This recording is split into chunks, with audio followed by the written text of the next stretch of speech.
These are 5 things I wish I knew when I first started realism painting. Number 1. Learning that the quote-unquote white part of our eyes isn't actually white can be very beneficial to your painting.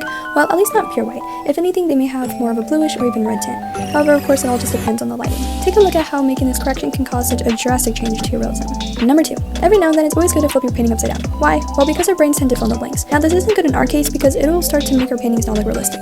In addition, you can even take your painting and look into a mirror just to ensure that it still looks correct even when flipped horizontally. You can also test this out by taking a picture on your phone and mirroring the image. On the same topic of your phone, if you're unsure about how to mix a color, a little side note would be to use the eyedrop tool to see how a color looks on the color wheel. Number 3. Once I learned that the color theory will really come in handy, my paintings improved so much. My biggest personal takeaway was really the fact that whenever you have too much of one color, you can simply just apply the complementary color to even it out. AKA, if you don't know what it is, then just take a look at the color wheel as it's the color across from it.